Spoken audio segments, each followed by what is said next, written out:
हरे कृष्ण। जय श्री हरि। ओम नमः शिवाय। प्रिय भक्त जानो, आज बृहस्पतिवार के दिन आप बृहस्पति देव की बड़ी ही दुर्लभ कथा सुनेंगे। इस कथा को सुनने से भक्तों की सभी मनोकामनाएं भगवान बृहस्पति देव की कृपा से पूर्ण हो जाती है। तो आइए बड़ी ही श्रद्धा और प्रसन्नचित मन से इस कथा को सुनते हैं और श्री सत्यनारायण की बड़ी ही दुर्लभ कथा सुनेंगे। जय श्री लक्ष्मी नारायण की।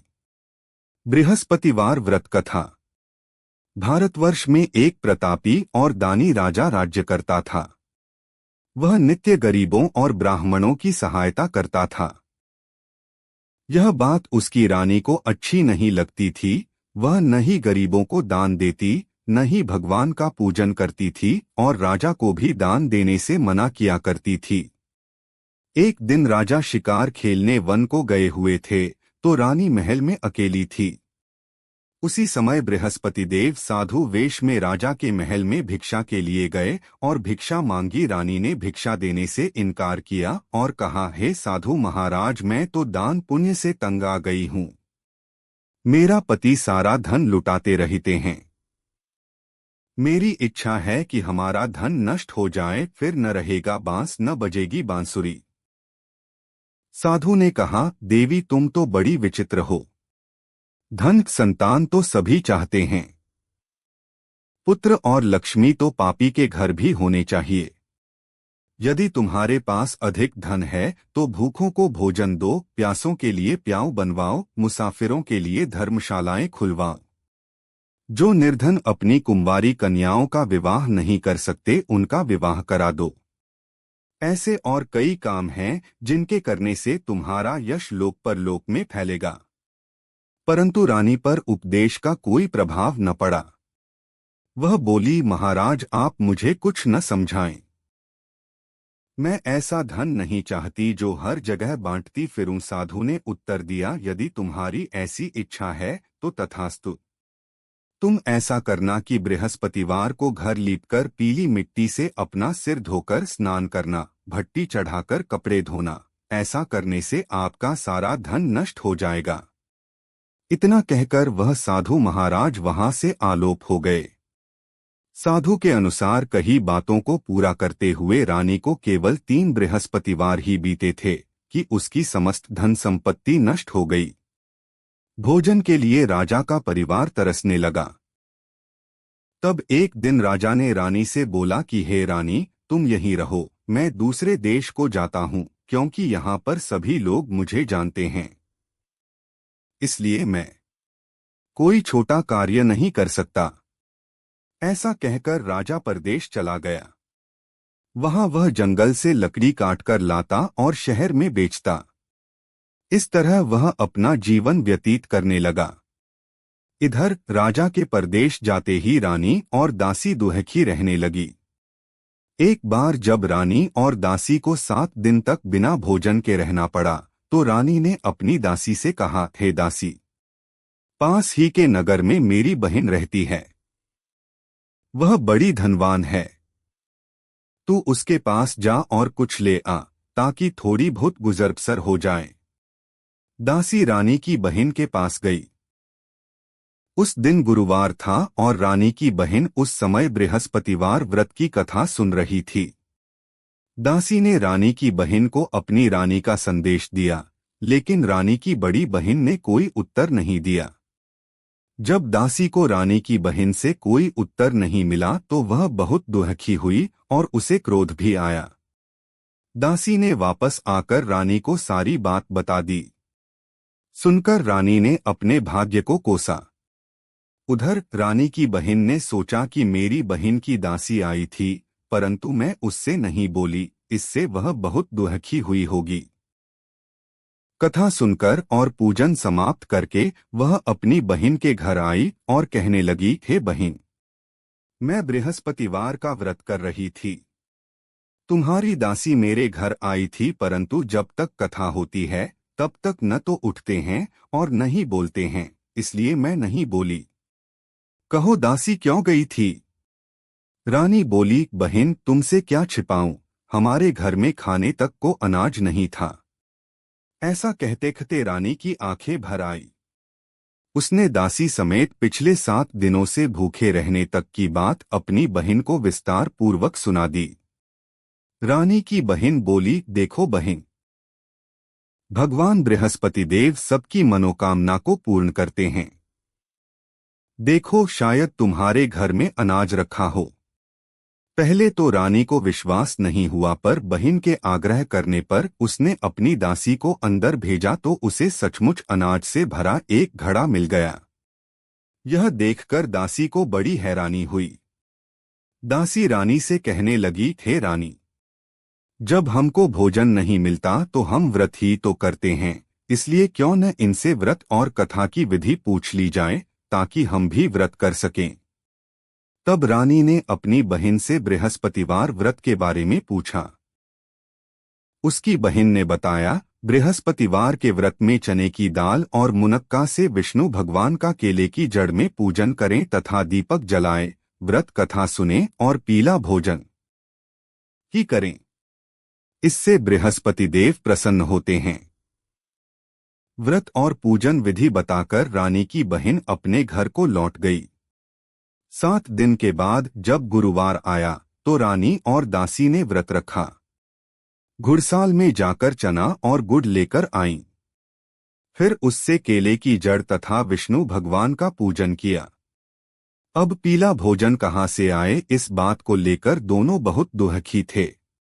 चूंकि उन्होंने व्रत रखा था, इसलिए बृहस्पति देव उनसे प्रसन्न थे। इसलिए वे एक साधारण व्यक्ति का रूप धारण कर 2 थालों में सुंदर पीला भोजन दासी को दे गए। भोजन पाकर दासी प्रसन्न हुई और फिर रानी के साथ मिलकर भोजन ग्रहण किया। उसके बाद वे सभी गुरुवार को व्रत और पूजन करने लगी। बृहस्पति भगवान की कृपा से उनके पास फिर से धन संपत्ति आ गई, परंतु रानी फिर से पहले की तरह आलस्य करने लगी। तब दासी बोली, देखो रानी, तुम पहले भी इस प्रकार आलस्य करती थी। तुम्हें धन रखने में कष्ट होता था, इस कारण सभी धन नष्ट हो गया, और अब जब भगवान बृहस्पति की कृपा से धन मिला है तो तुम्हें फिर से आलस्य होता है। रानी को समझाते हुए दासी कहती है कि बड़ी मुसीबतों के बाद हमने यह धन पाया है, इसलिए हमें दान पुण्य करना चाहिए, भूखे मनुष्यों को भोजन कराना चाहिए और धन को शुभ कार्यों में खर्च करना चाहिए, जिससे तुम्हारे कुल का यश बढ़ेगा, स्वर्ग की प्राप्ति होगी और पितृ प्रसन्न होंगे। दासी की बात मानकर रानी अपना धन शुभ कार्यों में खर्च करने लगी, जिससे पूरे नगर में उसका यश फैलने लगा। बृहस्पतिवार व्रत कथा के बाद श्रद्धा के साथ आरती की जानी चाहिए। इसके बाद प्रसाद बांटकर उसे ग्रहण करना चाहिए। एक दिन राजा दुखी होकर जंगल में एक पेड़ के नीचे आसन जमाकर बैठ गया। वह अपनी दशा को याद करके व्याकुल होने लगा। बृहस्पतिवार का दिन था। एकाएक उसने देखा कि निर्जन वन में एक साधु प्रकट हुए। वह साधु वेश में स्वयं बृहस्पति देवता थे। लकड़हारे के सामने आकर बोले, हे लकड़हारे, इस सुनसान जंगल में तू चिंता मग्न क्यों बैठा है? लकड़हारे ने दोनों हाथ जोड़कर प्रणाम किया और उत्तर दिया, महात्मा जी, आप सब कुछ जानते हैं, मैं क्या कहूँ? यह कहकर रोने लगा और साधु को अपनी आत्मकथा सुनाई। महात्मा जी ने कहा, तुम्हारी स्त्री ने बृहस्पति के दिन बृहस्पति भगवान का निरादर किया है, जिसके कारण रुष्ट होकर उन्होंने तुम्हारी यह दशा कर दी।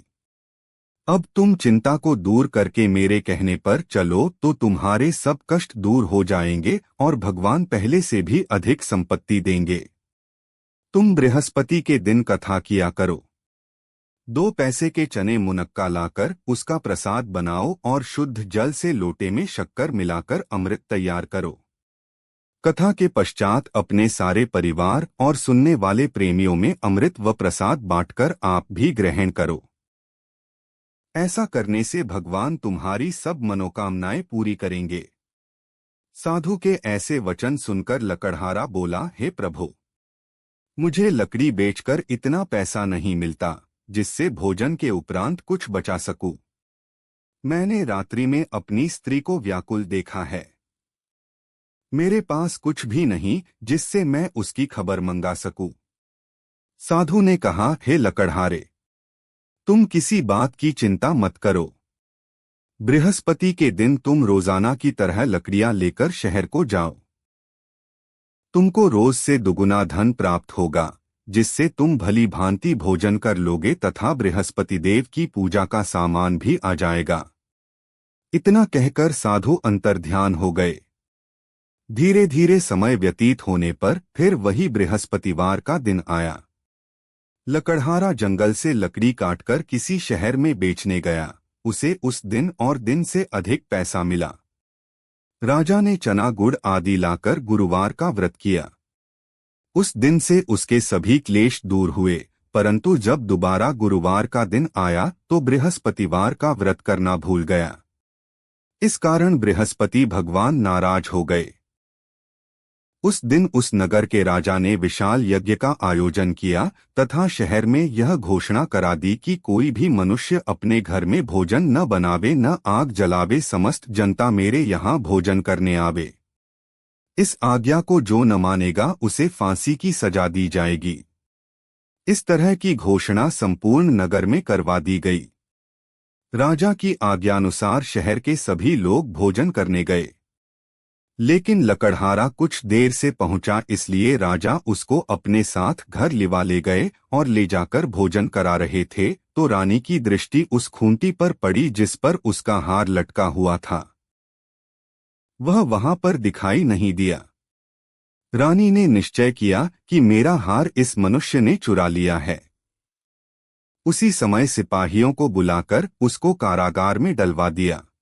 जब लकड़हारा कारागार में पड़ गया और बहुत दुखी होकर विचार करने लगा कि न जाने कौन से पूर्व जन्म के कर्म से मुझे यह दुख प्राप्त हुआ है, और उसी साधु को याद करने लगा जो कि जंगल में मिला था। उसी समय तत्काल बृहस्पति देव साधु के रूप में प्रकट हुए और उसकी दशा को देखकर कहने लगे, अरे मूर्ख, तूने बृहस्पति देव की कथा नहीं करी, इस कारण तुझे दुख प्राप्त हुआ है। अब चिंता मत कर, बृहस्पतिवार के दिन कारागार के दरवाजे पर 4 पैसे पड़े मिलेंगे। उनसे तू बृहस्पति देव की पूजा करना, तेरे सभी कष्ट दूर हो जाएंगे। बृहस्पति के दिन उसे 4 पैसे मिले। लकड़हारे ने कथा कही। उसी रात्रि को बृहस्पति देव ने उस नगर के राजा को स्वप्न में कहा, हे राजा, तुमने जिस आदमी को कारागार में बंद कर दिया है वह निर्दोष है। वह राजा है, उसे छोड़ देना। बृहस्पति देव की आज्ञानुसार लकड़हारा अपने नगर को चल दिया। राजा जब अपने नगर के निकट पहुंचा तो उसे बड़ा आश्चर्य हुआ। नगर में पहले से अधिक बाग, तालाब, कुएं तथा बहुत सी धर्मशाला, मंदिर आदि बन गई हैं। राजा ने पूछा, यह किसका बाग और धर्मशाला है? तब नगर के सब लोग कहने लगे, यह सब रानी और बांदी के हैं। तो राजा को आश्चर्य हुआ और गुस्सा भी आया। जब रानी ने यह खबर सुनी कि राजा आ रहे हैं तो उन्होंने बांदी से कहा कि हे दासी, देख राजा हमको कितनी बुरी हालत में छोड़ गए थे। हमारी ऐसी हालत देखकर वह लौट न जाएं, इसलिए तू दरवाजे पर खड़ी हो जा। आज्ञानुसार दासी दरवाजे पर खड़ी हो गई। राजा आए तो उन्हें अपने साथ लिवा लाई। तब राजा ने क्रोध करके अपनी रानी से पूछा कि यह धन तुम्हें कैसे प्राप्त हुआ है? तब उन्होंने कहा, हमें यह सब धन बृहस्पति देव के इस व्रत के प्रभाव से प्राप्त हुआ है। राजा ने निश्चय किया कि 7 रोज बाद तो सभी बृहस्पति देव का पूजन करते हैं, परंतु मैं प्रतिदिन दिन में 3 बार कहानी तथा रोज व्रत किया करूंगा। अब हर समय राजा के दुपट्टे में चने की दाल बंधी रहती तथा दिन में 3 बार कहानी कहता। एक रोज राजा ने विचार किया कि चलो अपनी बहन के यहाँ हो आवें। इस तरह निश्चय कर राजा घोड़े पर सवार हो अपनी बहन के यहाँ को चलने लगा। मार्ग में उसने देखा कि कुछ आदमी एक मुर्दे को लिए जा रहे हैं। उन्हें रोककर राजा कहने लगा, अरे भाइयों, मेरी बृहस्पति देव की कथा सुन लो। वे बोले, लो, हमारा तो आदमी मर गया है, इसको अपनी कथा की पड़ी है। परंतु कुछ आदमी बोले, अच्छा कहो, हम तुम्हारी कथा भी सुनेंगे। राजा ने दाल निकाली और जब कथा आधी हुई थी कि मुर्दा हिलने लग गया, और जब कथा समाप्त हो गई तो राम राम करके मनुष्य उठकर खड़ा हो गया। आगे मार्ग में उसे एक किसान खेत में हल चलाता मिला। राजा ने उसे देख और उससे बोले, अरे भैया, तुम मेरी बृहस्पतिवार की कथा सुन लो। किसान बोला, जब तक मैं तेरी कथा सुनूंगा तब तक 4 हरिया जोत लूंगा। जा अपनी कथा किसी और को सुनाना। इस तरह राजा आगे चलने लगा। राजा के हटते ही बैल पछाड़ खाकर गिर गए तथा किसान के पेट में बड़ी जोर का दर्द होने लगा। उस समय उसकी माँ रोटी लेकर आई। उसने जब यह देखा तो अपने पुत्र से सब हाल पूछा और बेटे ने सभी हाल कह दिया तो बुढ़िया दौड़ी दौड़ी उस घुड़सवार के पास गई और उससे बोली कि मैं तेरी कथा सुनूंगी, तू अपनी कथा मेरे खेत पर चलकर ही कहना। राजा ने बुढ़िया के खेत पर जाकर कथा कही, जिसके सुनते ही वह बैल उठ खड़ हुए तथा किसान के पेट का दर्द भी बंद हो गया। राजा अपनी बहन के घर पहुंचा। बहन ने भाई की खूब मेहमानी की। दूसरे रोज प्रातःकाल राजा जगा तो वह देखने लगा कि सब लोग भोजन कर रहे हैं। राजा ने अपनी बहन से कहा, ऐसा कोई मनुष्य है जिसने भोजन नहीं किया हो, मेरी बृहस्पतिवार की कथा सुन ले। बहन बोली, हे भैया, यह देश ऐसा ही है कि पहले यहाँ लोग भोजन करते हैं, बाद में अन्य काम करते हैं। अगर कोई पड़ोस में हो तो देखाऊं। वह ऐसा कहकर देखने चली गई, परंतु उसे कोई ऐसा व्यक्ति नहीं मिला जिसने भोजन न किया हो। अतः वह एक कुम्हार के घर गई जिसका लड़का बीमार था। उसे मालूम हुआ कि उनके यहाँ 3 रोज से किसी ने भोजन नहीं किया है। रानी ने अपने भाई की कथा सुनने के लिए कुम्हार से कहा। वह तैयार हो गया। राजा ने जाकर बृहस्पतिवार की कथा कही, जिसको सुनकर उसका लड़का ठीक हो गया। अब तो राजा की प्रशंसा होने लगी। एक रोज राजा ने अपनी बहन से कहा कि हे बहन, हम अपने घर को जाएंगे, तुम भी तैयार हो जाओ। राजा की बहन ने अपनी सास से कहा।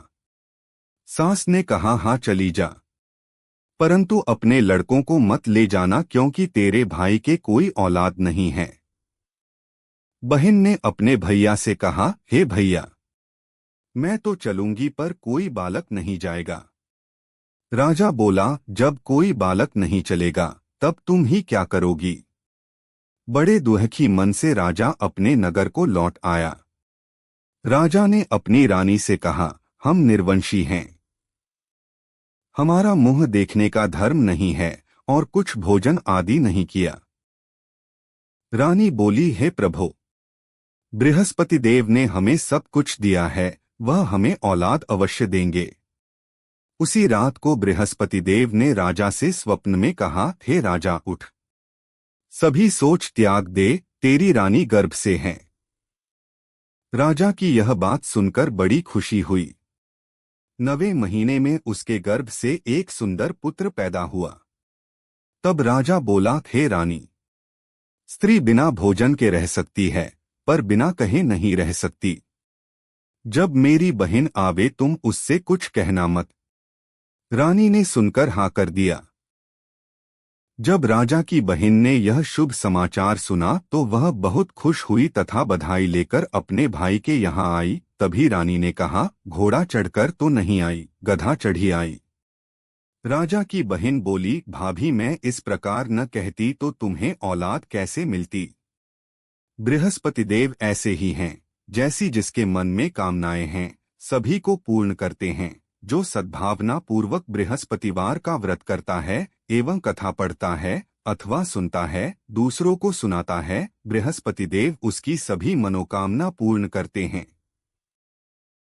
भगवान बृहस्पति देव उसकी सदैव रक्षा करते हैं। संसार में जो मनुष्य सद्भावना से भगवान जी का पूजन व्रत सच्चे हृदय से करते हैं तो उनकी सभी मनोकामनाएं पूर्ण करते हैं। जैसी सच्ची भावना से रानी और राजा ने उनकी कथा का गुणगान किया तो उनकी सभी इच्छाएं बृहस्पति देव जी ने पूर्ण की थीं। इसलिए पूर्ण कथा सुनने के बाद प्रसाद लेकर जाना चाहिए। हृदय से उसका मनन करते हुए जयकारा बोलना चाहिए। बोलो बृहस्पति देव की जय, भगवान विष्णु की जय। श्री सत्यनारायण भगवान व्रत कथा। शास्त्रों में बताया गया है कि सत्यनारायण व्रत कथा का पाठ करने से व्यक्ति को 1000 यज्ञ करने के बराबर पुण्य फल की प्राप्ति होती है। सत्यनारायण भगवान व्रत कथा में भगवान विष्णु के सत्य स्वरूप के बारे में बताया गया है। इस व्रत का पाठ करने से घर में सुख समृद्धि का वास होता है और भगवान विष्णु की कृपा बना रहती है। सत्यनारायण कथा पूजन विधि में शुद्धिकरण, भगवान का ध्यान व आवाहन, आसन, स्नान, वस्त्र, चंदन, अक्षत, पुष्प, धूप दीप अर्पित करना, प्रसाद, केला, फल, मिठाई, पंचामृत चढ़ावा, कथा का वाचन और आरती शामिल है, जिसके बाद प्रसाद वितरण और क्षमा याचना होती है, जिसमें पूजा के दौरान हुई भूलों के लिए माफी मांगी जाती है और व्रत का पालन करते हुए सत्य के मार्ग पर चलने का संकल्प लिया जाता है। भगवान सत्यनारायण की मूर्ति। कलश, जल, सुपारी, सिक्का, आम के पत्ते, दीपक, घी, बत्ती, हल्दी, रोली, कुमकुम, अक्षत, चावल, फूल, माला, दूर्वा, कलावा, वस्त्र के लिए, चंदन, पंचामृत, दूध, दही, घी, शहद, शक्कर, फल, केला, सेब आदि, मिठाई, पान, सुपारी, दक्षिणा। पूजन की जगह पर सजावट, रंगोली, केले के पौधे। पूजन विधि। शुद्धिकरण, जल से खुद को और पूजा स्थान को शुद्ध करें। भूमि पूजन, पूजा स्थल पर भूमि पूजन करें। आवाहन, भगवान सत्यनारायण का ध्यान कर आवाहन करें। आसन, पीले वस्त्र बिछाकर पीले चावल पर आसन दें। पंचोपचार। पाद्य, पैर धोने के लिए अर्घ्य, जल अर्पण, आचमन, शुद्ध जल, स्नान, गंगाजल और पंचामृत से वस्त्र, कलावा, जनेऊ, चंदन, अक्षत, पुष्प, धूप, दीप, नैवेद्य, प्रसाद, फल, पान सुपारी, दक्षिणा चढ़ाएं। कथा वाचन। हाथ में अक्षत पुष्प लेकर कथा सुने। कथा के 5 अध्याय होते हैं। आरती और प्रसाद। आरती करें, भजन गाएं और प्रसाद, आटे से बना हलवा, फल, पंचमेवा आदि का भोग लगाएं। विसर्जन। अंत में भगवान से क्षमा याचना करें और प्रसाद वितरण करें। मुख्य नियम। पूजा के दौरान सत्य बोलें, क्रोध न करें और किसी का अपमान न करें। रात में चंद्रमा को अर्घ्य देने के बाद ही प्रसाद ग्रहण करें और व्रत का पारण करें। श्री सत्यनारायण कथा। प्रथम अध्याय। एक समय की बात है, नैशिरण्य तीर्थ में शौनिकादि 88,000 ऋषियों ने श्री सूत जी से पूछा, है प्रभु, इस कलयुग में वेद विद्या रहित मनुष्यों को प्रभु भक्ति किस प्रकार मिल सकती है तथा उनका उद्धार कैसे होगा? हे मुनि श्रेष्ठ, कोई ऐसा तप बताइए जिससे थोड़े समय में ही पुण्य मिले और मनवांछित फल भी मिल जाए। इस प्रकार की कथा सुनने की हम इच्छा रखते हैं। सर्व शास्त्रों के ज्ञाता सूत जी बोले, हे वैष्णवों में पूज्य, आप सभी ने प्राणियों के हित की बात पूछी है, इसलिए मैं एक ऐसे श्रेष्ठ व्रत को आप लोगों को बताऊंगा जिसे नारद जी ने लक्ष्मी नारायण जी से पूछा था और लक्ष्मीपति ने मुनिश्रेष्ठ नारद जी से कहा था। आप सब इसे ध्यान से सुनिए। एक समय की बात है, योगीराज नारद जी दूसरों के हित की इच्छा लिए अनेकों लोकों में घूमते हुए मृत्युलोक में आ पहुंचे। यहाँ उन्होंने अनेक योनियों में जन्मे प्राय सभी मनुष्यों को अपने कर्मों द्वारा अनेकों दुखों से पीड़ित देखा। उनका दुख देख नारद जी सोचने लगे कि कैसा यत्न किया जाए जिसके करने से निश्चित रूप से मानव के दुखों का अंत हो जाए। इसी विचार पर मनन करते हुए वह विष्णुलोक में गए। वहां वह देवों के ईश भगवान नारायण की स्तुति करने लगे, जिनके हाथों में शंख, चक्र, गदा और पद्म थे, गले में वरमाला पहने हुए थे।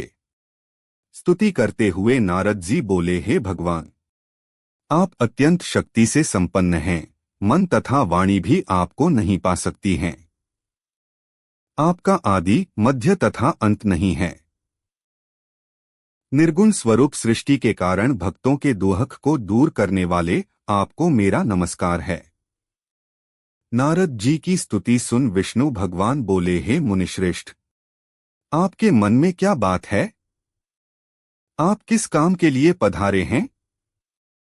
उसे नीक संकोच कहो। इस पर नारद मुनि बोले कि मृत्युलोक में अनेक योनियों में जन्मे मनुष्य अपने कर्मों के द्वारा अनेकों दुहक से दुखी हो रहे हैं। हे नाथ, आप मुझ पर दया रखते हैं तो बताइए कि वो मनुष्य थोड़े प्रयास से ही अपने दुखों से कैसे छुटकारा पा सकते हैं। श्रीहरि बोले, हे नारद, मनुष्यों की भलाई के लिए तुमने बहुत अच्छी बात पूछी है। जिसके करने से मनुष्य मोह से छूट जाता है, वह बात मैं कहता हूँ, उसे सुनो। स्वर्ग लोक व मृत्युलोक दोनों में एक दुर्लभ उत्तम व्रत है जो पुण्य देने वाला है।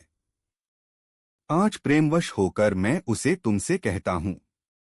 श्री सत्यनारायण भगवान का यह व्रत अच्छी तरह विधानपूर्वक करके मनुष्य तुरंत ही यहाँ सुख भोग कर मरने पर मोक्ष पाता है। श्रीहरि के वचन सुन नारद जी बोले कि उस व्रत का फल क्या है और उसका विधान क्या है? यह व्रत किसने किया था? इस व्रत को किस दिन करना चाहिए? सभी कुछ विस्तार से बताए। नारद की बात सुनकर श्रीहरि बोले, दुहक व शोक को दूर करने वाला यह व्रत सभी स्थानों पर विजय दिलाने वाला है। मानव को भक्ति व श्रद्धा के साथ शाम को श्री सत्यनारायण की पूजा धर्म परायण होकर ब्राह्मणों व बंधुओं के साथ करनी चाहिए। भक्ति भाव से ही नैवेद्य, केले का फल, घी, दूध और गेहूं का आटा सवाया लें। गेहूं के स्थान पर साठी का आटा, शक्कर तथा गुड़ लेकर वह सभी भक्षण योग्य पदार्थों को मिलाकर भगवान का भोग लगाएं। ब्राह्मणों सहित बंधु बांधवों को भी भोजन कराएं, उसके बाद स्वयं भोजन करें। भजन कीर्तन के साथ भगवान की भक्ति में लीन हो जाएं। इस तरह से सत्यनारायण भगवान का यह व्रत करने पर मनुष्य की सारी इच्छाएं निश्चित रूप से पूरी होती हैं। इस कलिकाल अर्थात कलियुग में मृत्युलोक में मोक्ष का यही एक सरल उपाय बताया गया है। श्री सत्यनारायण व्रत कथा का प्रथम अध्याय संपूर्ण। श्री सत्यनारायण कथा द्वितीय अध्याय। सूत जी बोले, हे ऋषियों, जिसने पहले समय में इस व्रत को किया था उसका इतिहास कहता हूँ, ध्यान से सुनो। सुंदर काशीपुरी नगरी में एक अत्यंत निर्धन ब्राह्मण रहता था। भूख प्यास से परेशान वह धरती पर घूमता रहता था। ब्राह्मणों से प्रेम करने वाले भगवान ने एक दिन ब्राह्मण का वेश धारण कर उसके पास जाकर पूछा, हे विप्र, नित्य दुखी होकर तुम पृथ्वी पर क्यों घूमते हो? दीन ब्राह्मण बोला, मैं निर्धन ब्राह्मण हूँ, भिक्षा के लिए धरती पर घूमता हूँ। हे भगवान, यदि आप इसका कोई उपाय जानते हो तो बताइए। वृद्ध ब्राह्मण कहता है कि सत्यनारायण भगवान मनोवांछित फल देने वाले हैं, इसलिए तुम उनका पूजन करो। इसे करने से मनुष्य सभी दुखों से मुक्त हो जाता है। वृद्ध ब्राह्मण बनकर आए सत्यनारायण भगवान उस निर्धन ब्राह्मण को व्रत का सारा विधान बताकर अंतर्धान हो गए। ब्राह्मण मन ही मन सोचने लगा कि जिस व्रत को वृद्ध ब्राह्मण करने को कह गया है, मैं उसे जरूर करूंगा। यह निश्चय करने के बाद उसे रात में नींद नहीं आई। वह सवेरे उठकर सत्यनारायण भगवान के व्रत का निश्चय कर भिक्षा के लिए चला गया। उस दिन निर्धन ब्राह्मण को भिक्षा में बहुत धन मिला, जिससे उसने बंधु बांधवों के साथ मिलकर श्री सत्यनारायण भगवान का व्रत संपन्न किया। भगवान सत्यनारायण का व्रत संपन्न करने के बाद वह निर्धन ब्राह्मण सभी दुखों से छूट गया और अनेक प्रकार की संपत्तियों से युक्त हो गया। उसी समय से यह ब्राह्मण हर माह इस व्रत को करने लगा। इस तरह से सत्यनारायण भगवान के व्रत को जो मनुष्य करेगा वह सभी प्रकार के पापों से छूटकर मोक्ष को प्राप्त होगा। जो मनुष्य इस व्रत को करेगा वह भी सभी दुखों से मुक्त हो जाएगा। सूत जी बोले कि इस तरह से नारद जी से नारायण जी का कहा हुआ श्री सत्यनारायण व्रत को मैंने तुमसे कहा। हे विप्रो, मैं अब और क्या कहूँ? ऋषि बोले, हे मुनिवर, संसार में उस विप्र से सुनकर और किस किस ने इस व्रत को किया, हम सब इस बात को सुनना चाहते हैं। इसके लिए हमारे मन में श्रद्धा का भाव है। सूत जी बोले, हे मुनियों, जिस जिसने इस व्रत को किया है वह सब सुनो। एक समय वही विप्र धन व ऐश्वर्य के अनुसार अपने बंधु बांधवों के साथ इस व्रत को करने को तैयार हुआ। उसी समय एक लकड़ी बेचने वाला बूढ़ा आदमी आया और लकड़ियां बाहर रखकर अंदर ब्राह्मण के घर में गया।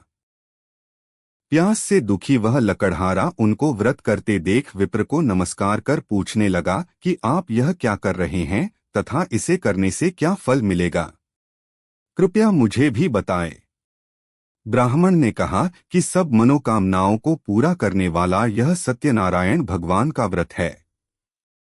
इनकी कृपा से ही मेरे घर में धन धान्य आदि की वृद्धि हुई है। विप्र से सत्यनारायण व्रत के बारे में जानकर लकड़हारा बहुत प्रसन्न हुआ। चरणामृत लेकर व प्रसाद खाने के बाद वह अपने घर गया। लकड़हारे ने अपने मन में संकल्प किया कि आज लकड़ी बेचने से जो धन मिलेगा उसी से श्री सत्यनारायण भगवान का उत्तम व्रत करूंगा। मन में इस विचार को ले बूढ़ा आदमी सिर पर लकड़ियां रख उस नगर में बेचने गया जहां धनी लोग ज्यादा रहते थे। उस नगर में उसे अपनी लकड़ियों का दाम पहले से 4 गुना अधिक मिलता है। बूढ़ा प्रसन्नता के साथ दाम लेकर केले, शक्कर, घी, दूध, दही और गेहूं का आटा ले और सत्यनारायण भगवान के व्रत की अन्य सामग्रियां लेकर अपने घर गया। वहां उसने अपने बंधु बांधवों को बुलाकर विधि विधान से सत्यनारायण भगवान का पूजन और व्रत किया। इस व्रत के प्रभाव से वह बूढ़ा लकड़हारा धन पुत्र आदि से युक्त होकर संसार के समस्त सुख भोग अंतकाल में बैकुंठ धाम चला गया। श्री सत्यनारायण व्रत कथा का 2वां अध्याय संपूर्ण। श्री सत्यनारायण कथा 3 अध्याय। सूतजी बोले, हे श्रेष्ठ मुनियों, अब आगे की कथा कहता हूँ। पहले समय में उल्कामुख नाम का एक बुद्धिमान राजा था। वह सत्यवक्ता और जितेंद्रिय था। प्रतिदिन देव स्थानों पर जाता और निर्धनों को धन देकर उनके कष्ट दूर करता था। उसकी पत्नी कमल के समान मुख वाली तथा सती साध्वी थी। भद्रशिला नदी के तट पर उन दोनों ने श्री सत्यनारायण भगवान का व्रत किया। उसी समय साधु नाम का एक वैश्य आया। उसके पास व्यापार करने के लिए बहुत सा धन भी था। राजा को व्रत करते देखकर वह विनय के साथ पूछने लगा, हे राजन, भक्तिभाव से पूर्ण होकर आप यह क्या कर रहे हैं? मैं सुनने की इच्छा रखता हूं तो आप मुझे बताएं। राजा बोला, हे साधु, अपने बंधु बांधवों के साथ पुत्रादि की प्राप्ति के लिए एक महाशक्तिमान श्री सत्यनारायण भगवान का व्रत व पूजन कर रहा हूं। राजा के वचन सुन साधु आदर से बोला, हे राजन, मुझे इस व्रत का सारा विधान कहिए। आपके कथनानुसार मैं भी इस व्रत को करूंगा। मेरी भी संतान नहीं है और इस व्रत को करने से निश्चित रूप से मुझे संतान की प्राप्ति होगी। राजा से व्रत का सारा विधान सुन व्यापार से निवृत्त हो वह अपने घर गया। साधु वैश्य ने अपनी पत्नी को संतान देने वाले इस व्रत का वर्णन कह सुनाया और कहा कि जब मेरी संतान होगी तब मैं इस व्रत को करूंगा। साधु ने इस तरह के वचन अपनी पत्नी लीलावती से कहे। एक दिन लीलावती पति के साथ आनंदित हो सांसारिक धर्म में प्रवृत्त होकर सत्यनारायण भगवान की कृपा से गर्भवती हो गई। 10वें महीने में उसके गर्भ से एक सुंदर कन्या ने जन्म लिया। दिनोंदिन वह ऐसे बढ़ने लगी जैसे कि शुक्ल पक्ष का चंद्रमा बढ़ता है। माता पिता ने अपनी कन्या का नाम कलावती रखा। एक दिन लीलावती ने मीठे शब्दों में अपने पति को याद दिलाया कि आपने सत्यनारायण भगवान के जिस व्रत को करने का संकल्प किया था उसे करने का समय आ गया है। आप इस व्रत को करिए। साधु बोला कि हे प्रिय, इस व्रत को मैं उसके विवाह पर करूंगा। इस प्रकार अपनी पत्नी को आश्वासन देकर वह नगर को चला गया। कलावती पिता के घर में रह दिनों दिन बड़ी होने लगी। साधु ने एक बार नगर में अपनी कन्या को सखियों के साथ देखा तो तुरंत ही दूत को बुलाया और कहा कि मेरी कन्या के योग्य वर देख कर आओ। साधु की बात सुनकर दूत कंचन नगर में पहुंचा और वहां देखभाल कर लड़की के सुयोग्य वाणिक पुत्र को ले आया। सुयोग्य लड़के को देख साधु ने बंधु बांधवों को बुलाकर अपनी पुत्री का विवाह कर दिया, लेकिन दुर्भाग्य की बात ये कि साधु ने अभी भी श्री सत्यनारायण भगवान का व्रत नहीं किया। इस पर श्री भगवान क्रोधित हो गए और श्राप दिया कि साधु को अत्यधिक दुर्हक मिले। अपने कार्य में कुशल साधु बनिया जमाई को लेकर समुद्र के पास स्थित होकर रत्नासारपुर नगर में गया। वहां जाकर दामाद ससुर दोनों मिलकर चंद्रकेतु राजा के नगर में व्यापार करने लगे। एक दिन भगवान सत्यनारायण की माया से एक चोर राजा का धन चुराकर भाग रहा था। उसने राजा के सिपाहियों को अपना पीछा करते देख चुराया हुआ धन वहां रख दिया जहां साधु अपने जमाई के साथ ठहरा हुआ था। राजा के सिपाहियों ने साधु वैश्य के पास राजा का धन पड़ा देखा तो वह ससुर जमाई दोनों को बांधकर प्रसन्नता से राजा के पास ले गए और कहा कि उन दोनों चोरों को हम पकड़ लाए हैं, आप आगे की कार्यवाही की आज्ञा दें। राजा की आज्ञा से उन दोनों को कठिन कारावास में डाल दिया गया और उनका सारा धन भी उनसे छीन लिया गया। श्री सत्यनारायण भगवान के श्राप से साधु की पत्नी भी बहुत दुखी हुई। घर में जो धन रखा था उसे चोर चुरा ले गए। शारीरिक तथा मानसिक पीड़ा व भूख प्यास से अति दुखी हो अन्न की चिंता में कलावती एक ब्राह्मण के घर गई।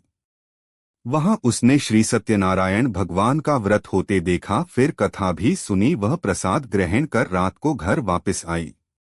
माता ने कलावती से पूछा कि हे पुत्री, अब तक तुम कहाँ थी? तेरे मन में क्या है?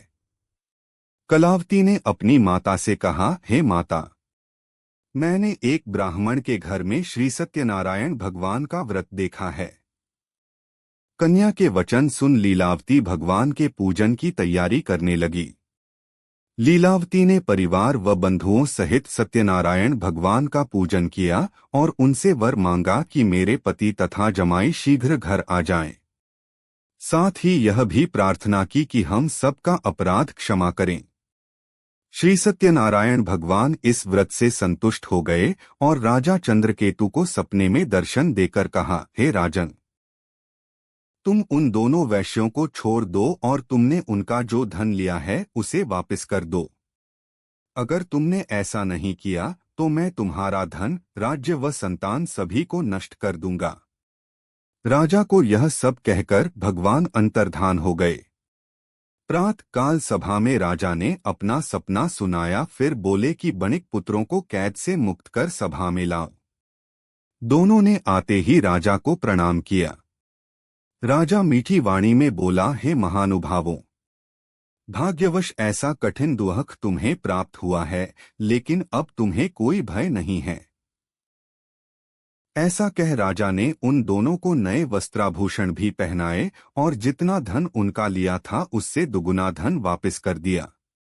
दोनों वैश्य अपने घर को चल दिए। श्री सत्यनारायण व्रत कथा का 3 अध्याय संपूर्ण। श्री सत्यनारायण कथा चतुर्थ अध्याय। सूतजी बोले, वैश्य ने मंगलाचार कर अपनी यात्रा आरंभ की और अपने नगर की ओर चल दिए। उनके थोड़ी दूर जाने पर एक दंडी वेशधारी श्री सत्यनारायण ने उनसे पूछा, हे साधु, तेरी नाव में क्या है? अभिवाणी वणिक हंसता हुआ बोला, हे दंडी, आप क्यों पूछते हो? क्या धन लेने की इच्छा है?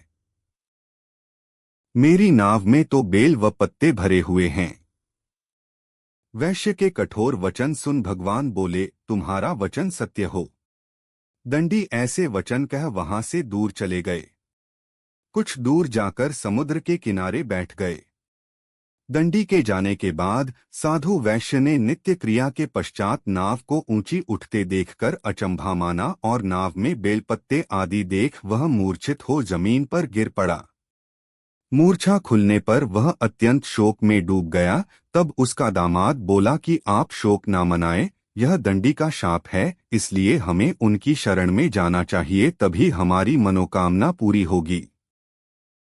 दामाद की बात सुनकर वह दंडी के पास पहुंचा और अत्यंत भक्तिभाव से नमस्कार करके बोला, मैंने आपसे जो जो असत्य वचन कहे थे उनके लिए मुझे क्षमा दें। ऐसा कहकर महान शोकातुर हो रोने लगा। तब दंडी भगवान बोले, हे वणिक पुत्र, मेरी आज्ञा से बार बार तुम्हें दुहक प्राप्त हुआ है, तू मेरी पूजा से विमुख हुआ। साधु बोला, हे भगवान, आपकी माया से ब्रह्मा आदि देवता भी आपके रूप को नहीं जानते, तब मैं अज्ञानी कैसे जान सकता हूँ। आप प्रसन्न होइए, अब मैं सामर्थ्य के अनुसार आपकी पूजा करूंगा। मेरी रक्षा करो और पहले के समान नौका में धन भर दें। साधु वैश्य के भक्तिपूर्वक वचन सुनकर भगवान प्रसन्न हो गए और उसकी इच्छानुसार वरदान देकर अंतर्धान हो गए। ससुर जमाई जब नाव पर आए तो नाव धन से भरी हुई थी। फिर वहीं अपने अन्य साथियों के साथ सत्यनारायण भगवान का पूजन कर अपने नगर को चल दिए। जब नगर के नजदीक पहुंचे तो दूत को घर पर खबर करने के लिए भेज दिया। दूत साधु की पत्नी को प्रणाम कर कहता है कि मालिक अपने दामाद सहित नगर के निकट आ गए हैं। दूत की बात सुन साधु की पत्नी लीलावती ने बड़े हर्ष के साथ सत्यनारायण भगवान का पूजन कर अपनी पुत्री कलावती से कहा कि मैं अपने पति के दर्शन को जाती हूँ, तू कार्य पूर्ण कर शीघ्र आ जा। माता के ऐसे वचन सुन कलावती जल्दी में प्रसाद छोड़ अपने पति के पास चली गई। प्रसाद की अवज्ञा के कारण श्री सत्यनारायण भगवान रुष्ट हो गए और नाव सहित उसके पति को पानी में डुबो दिया। कलावती अपने पति को वहां न पाकर रोती हुई जमीन पर गिर गई। नौका को डूबा हुआ देख व कन्या को रोता देख साधु दुखी होकर बोला कि हे प्रभु, मुझसे तथा मेरे परिवार से जो भूल हुई है उसे क्षमा करें। साधु के दीन वचन सुनकर श्री सत्यनारायण भगवान प्रसन्न हो गए और आकाशवाणी हुई, हे साधु, तेरी कन्या मेरे प्रसाद को छोड़कर आई है, इसलिए उसका पति अदृश्य हो गया है। यदि वह घर जाकर प्रसाद खाकर लौटती है तो इसे इसका पति अवश्य मिलेगा। ऐसी आकाशवाणी सुन कलावती घर पहुंचकर प्रसाद ग्रहण करती है और फिर आकर अपने पति के दर्शन करती है। उसके बाद साधु अपने बंधु बांधवों सहित श्री सत्यनारायण भगवान का विधि विधान से पूजन करता है तथा इस लोक में सुख भोग वह अंत में स्वर्ग को जाता है। श्री सत्यनारायण व्रत कथा का चतुर्थ अध्याय संपूर्ण। श्री सत्यनारायण कथा पंचम अध्याय। सूतजी बोले, हे ऋषियों, मैं और भी एक कथा सुनाता हूँ, उसे भी ध्यानपूर्वक सुनो। प्रजापालन में लीन तुंगध्वज नाम का एक राजा था। उसने भी भगवान का प्रसाद त्याग कर बहुत ही दुख सहन किया। एक बार वन में जाकर वन्य पशुओं को मारकर वह बड़ के पेड़ के नीचे आया। वहां उसने ग्वालों को भक्तिभाव से अपने बंधुओं सहित सत्यनारायण भगवान का पूजन करते देखा। अभिमानवश राजा ने उन्हें देखकर भी पूजा स्थान में नहीं गया और ना ही उसने भगवान को नमस्कार किया। ग्वालों ने राजा को प्रसाद दिया, लेकिन उसने वह प्रसाद नहीं खाया और प्रसाद को वहीं छोड़ वह अपने नगर को चला गया। जब वह नगर में पहुंचा तो वहां सब कुछ तहस-नहस हुआ पाया तो वह शीघ्र ही समझ गया कि यह सब भगवान ने ही किया है। वह दोबारा ग्वालों के पास पहुंचा और विधि पूर्वक पूजा करके प्रसाद खाया तो श्री सत्यनारायण भगवान की कृपा से सब कुछ पहले जैसा हो गया। दीर्घकाल तक सुख भोगने के बाद मरणोपरांत उसे स्वर्गलोक की प्राप्ति हुई। जो मनुष्य परम दुर्लभ इस व्रत को करेगा तो भगवान सत्यनारायण की अनुकंपा से उसे धन धान्य की प्राप्ति होगी। निर्धन धनी हो जाता है और भयमुक्त हो जीवन जीता है। संतानहीन मनुष्य को संतान सुख मिलता है और सारे मनोरथ पूर्ण होने पर मानव अंतकाल में बैकुंठ धाम को जाता है। सूत जी बोले, जिन्होंने पहले इस व्रत को किया है अब उनके दूसरे जन्म की कथा कहता हूँ। वृद्ध शतानंद ब्राह्मण ने सुदामा का जन्म लेकर मोक्ष की प्राप्ति की। लकड़हारे ने अगले जन्म में निषाद बनकर मोक्ष प्राप्त किया। उल्कामुख नाम का राजा दशरथ होकर बैकुंठ को गए। साधु नाम के वैश्य ने मोरध्वज बनकर अपने पुत्र को आरे से चीरकर मोक्ष पाया। महाराज तुंगध्वज ने स्वयंभू होकर भगवान में भक्तियुक्त होकर कर मोक्ष पाया। श्री सत्यनारायण व्रत कथा का 5वां अध्याय संपूर्ण।